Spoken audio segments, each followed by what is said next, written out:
Welcome to the Defense and Aerospace Report. I'm Vago Muradian here at the Halifax International Security Forum in Nova Scotia, Canada, one of the world's leading gatherings of military, security, economic, and cultural thought leaders from around the world. And we have two leading experts on the Asia-Pacific region. Dr. Michael Auslin, who is with the Hoover Institution of Stanford University, was the author of The End of the Asian Century, which was released earlier this year, and Andrew Shearer of the Center for Strategic and International Studies, leading Australian security thinker. Guys, thanks very much for joining us. Thanks for having us, Vago. Good to be here. So let me start with you, Misha. The President just finished his 12-day tour through Asia. Talk to us, give us your assessment about, what were high points, what were successes, what are things that could that were less successful, and ultimately what I want both of you guys to feed into is, the administration now, HR and Nadia Shadlow are working on the new national security strategy, the military strategy. The Pentagon is doing its own. Jim Mattis and his team are working on that. Joe Dunford is working on his as the chairman. All of this is going to be coming together. How do they have to think about the Asia-Pacific in the context of a new American strategy? Well, look, obviously the trip was overshadowed, I'd say, mostly by North Korea, and they said that explicitly. This is what we're going to be talking about. I think that it actually was a mixed trip. They had some good meetings with allies. I think the Japanese were very happy with the trip. They felt the president said the right things. I think with the South Koreans, it was a more difficult trip, but overall the president carried it off in terms of assuring the South Koreans that the United States was going to be with them and that there was a united front against North Korea. The two other elements of the trip I think were a little bit more difficult. One, of course, was the visit to China, where a lot of people felt the president said one thing in China and then would go through the rest of the region and say something else, whether it was trade or the impact that China's having on other countries. And then, of course, down in Southeast Asia, they took a lot of grief for initially saying they weren't going to go to the East Asian Summit, and therefore it was some sort of slur against the Asians that we weren't as invested. Then they said they would, and then ultimately they didn't do it. So I think that there were concerns that what the president was really trying to jam too much in, really wasn't focusing as much on how the United States is going to work with all of these partners, simply saying we've been here as long as anyone since George H.W. Bush. But at the end of the day, I don't know if people really felt there was a clear and consistent message. And Andrew? I think a key part of this visit was reassuring America's allies, including against the backdrop of the threat from North Korea, obviously, but also the longer term, I think ultimately more significant challenge of China and what that means for the region. And I think the president did pretty well in terms of reassurance in Japan, and I think he did quite well in South Korea also. I think the more problematic part of the visit was the administration is setting up this construct of the free and open Indo-Pacific region, and then when the president turns up at APEC, which is a body which is about free and open economic institutions, the sorts of economic arrangements that have underpinned regional growth for decades, and his message is this jarring, dissonant one of America first, bilateralism, we're going to muscle better market access deals out of you. It kind of cuts across the grain of what the administration's strategy, I think, overall should be trying to achieve. Well, so let me start that, because I asked one of my traditional overly bulky questions at the start of this to sort of lay a foundation, but as the administration works its new strategy, Andrew, what are some of the key elements that have to go into it from your standpoint? I think America's allies are looking for a strategy that's going to stand the test of time. I think they're looking for a serious recognition by the administration of the need to reassure allies, to deal with counter-coercion strategies that we're seeing from China, especially in the South China Sea, that there's going to be a strong US maritime presence underpinning the regional rules of the road going forward, and that essentially the United States is going to be there for its allies, but also is going to be there for them economically and diplomatically, not just in a military hard power sense. Misha? Yeah, I mean, I agree with Andrew. I think that part of the problem for the administration was this sort of perceived swinging back and forth between their approach to China. Is it a more confrontational approach because they're not getting the type of actual action they want on North Korea? You see China continuing to develop in the South China Sea, which we're not paying attention to right now, and other issues, or is it this cooperative approach? Now, I think rightfully it should be both. but the messaging from the administration seems to be very sequential, right? It's at one time we're working with them, and then another time they're not helping us, so we're going to be pressing them on the trade issues or South China Sea.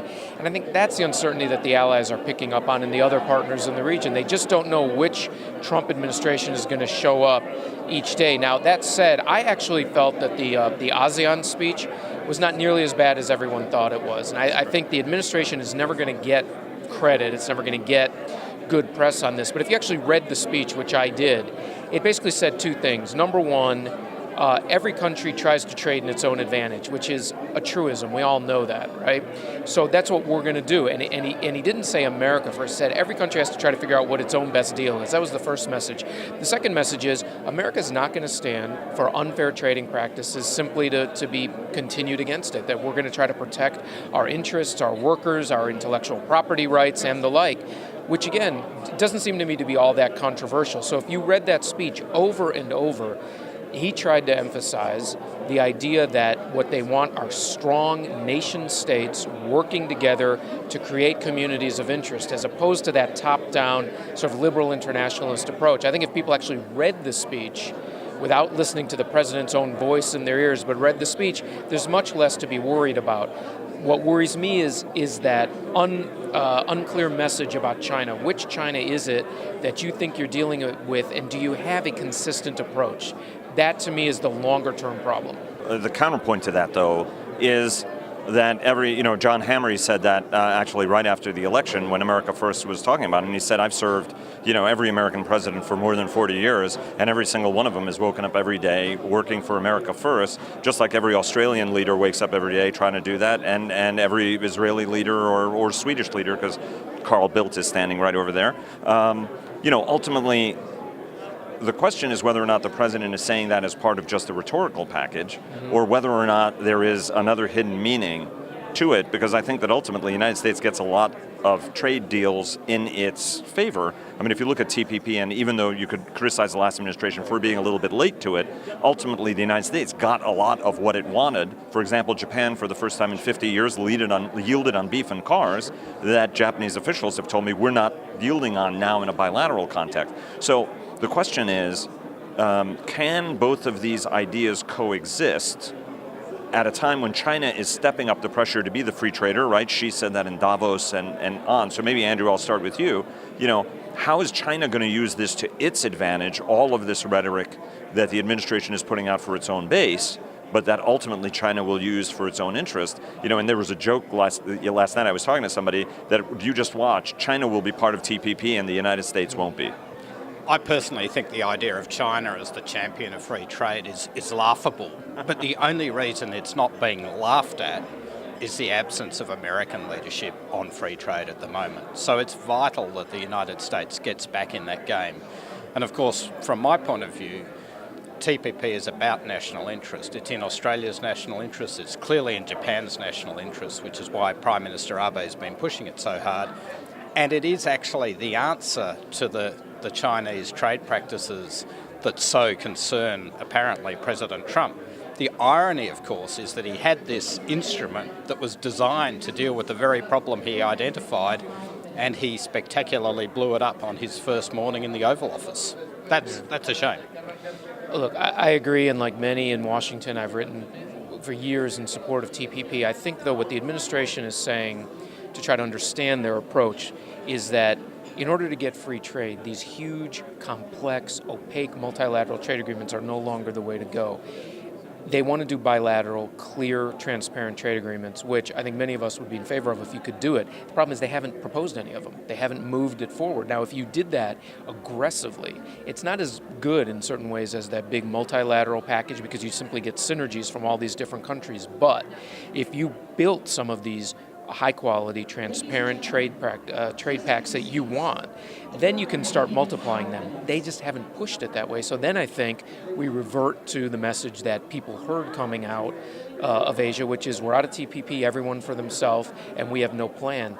I think they have a plan. They just have to start executing, and we'll see whether or not it can work out. North Korea.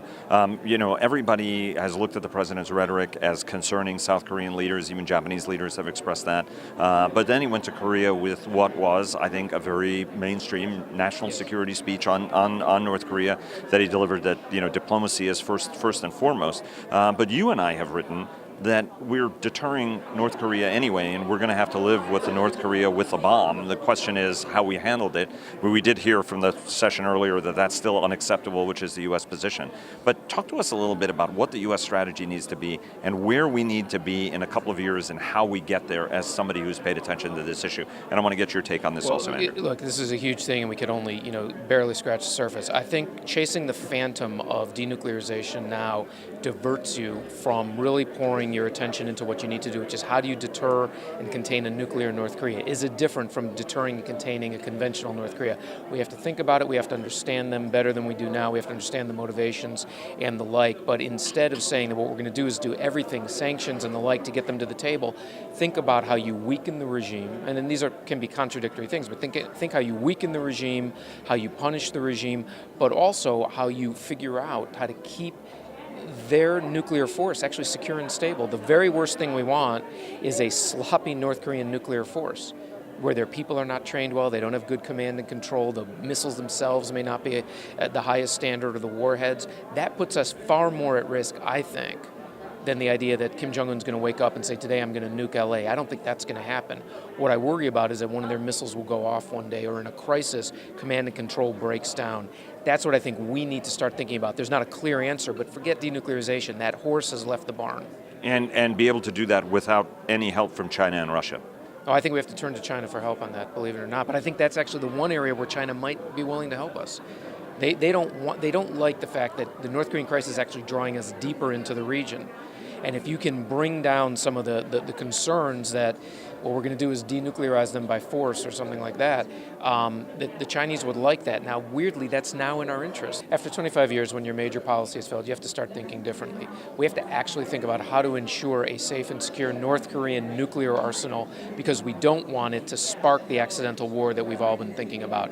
To do this, bizarrely, we may actually have to reach out to China, possibly Russia, but China more, to talk about how you make this safe and secure. It's weirdly tamping down tensions, not to make the North Korean regime stronger, but because we are now in a new era and we have to think about where we want to be in 5 years.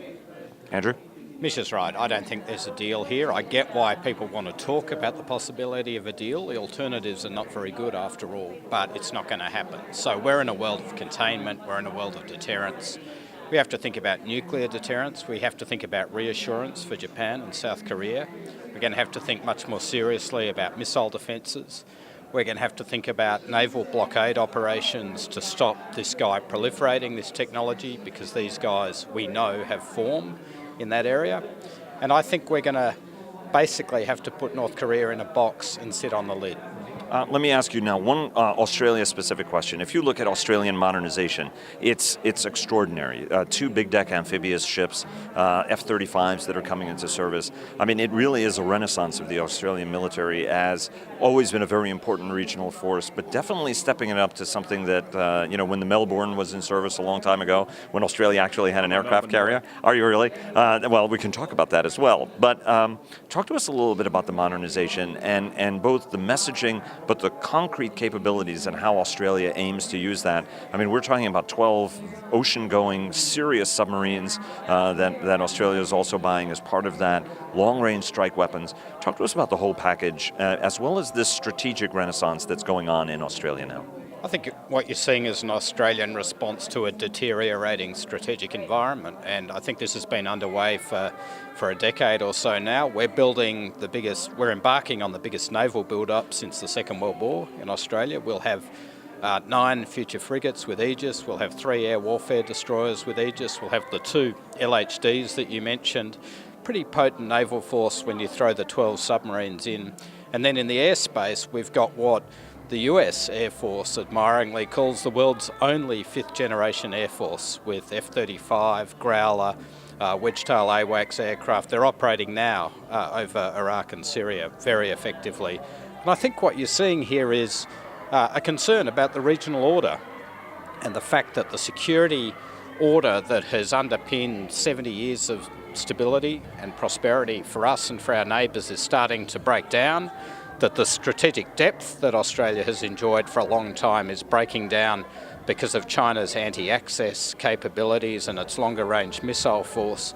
All of these things are eroding the sort of strategic luxury that Australia's enjoyed for a long time, and we're being forced to reinvest in capability, but also, equally importantly, in partnerships, doubling down on the US alliance, doing a lot more with Japan, now a very robust strategic relationship, reaching out to India, and it's good to see the quadrilateral has been re-established. Hopefully the Indians will have Australia back into the Malabar naval exercises, so you can see a whole range of ways in which I think Australia is moving to a much more active balancing strategy in the region.